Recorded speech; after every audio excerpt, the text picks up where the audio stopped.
நாம எல்லாருமே கோல்டு வார், வேர்ல்டு வார்னு சொல்லிட்டு எக்கச்சக்கமான வார பார்த்துருக்கோம். கரண்ட் வார் பற்றி உங்களுக்கு தெரியுமா? ஸோ அதை பற்றி தான் பார்க்க போகிறோம். வீடியோ பிடிச்சிருந்தா ஒரே லைக் அண்ட் சப்ஸ்கிரைப் கொடுத்துட்டு பாருங்க.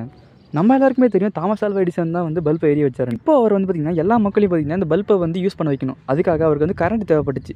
ஸோ அந்த டைமில் அவர் யூஸ் பண்ணதை வந்து டிசி மோட்டார்ஸ் யூஸ் பண்ணார். அப்போது அந்த சமயத்தில் அவருக்கு கீழே வேலை செஞ்சுட்டு இருந்த நிக்கோலஸ் டெஸ்லா வந்து பார்த்தீங்கன்னா தாமஸ் ஆல்வா எடிசன் கிட்ட சொல்கிறாரு, நாம் ஏன் ஏசி மோட்டார் வச்சு யூஸ் பண்ணக்கூடாது? டிசி மோட்டார்ஸ் வந்து பவர் லாஸ் ரொம்ப அதிகமாகுது. அதனால நம்ம அதிகமான கரண்ட் போட்டால் கம்மியான கரண்ட் தான் மக்களுக்கு போய் சேருது. நம்ம ஏசி மோட்டார் வச்சு யூஸ் பண்ணோம்னா பவர் லாஸ் ரொம்ப கம்மியாகுது அப்படின்னு சொன்னார். பார்த்தீங்கன்னா நிக்கோலஸ் டெஸ்லா வந்து தாமஸ் ஆல்வா எடிசனுக்கு தனியாக வந்துட்டு ஒரு பில்லியனர் கூட கை கொடுத்து ஏசி மோட்டார் டெவலப் பண்ணுறாரு. இதை பார்த்து இந்த தாமஸ் ஆல்வா எடிசனுக்கு வந்து பார்த்தீங்கன்னா சுத்தமாக பிடிக்காம போயிடுது.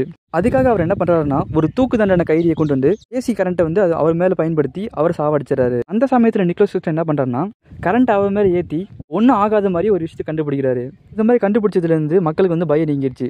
ஸோ அன்றைக்கிலேருந்து இன்றைக்கி வரையும் பார்த்தீங்கன்னா ஏசி கரண்ட் தான் பெரும்பாலும் அதிகமாக யூஸ் பண்ணுறாங்க.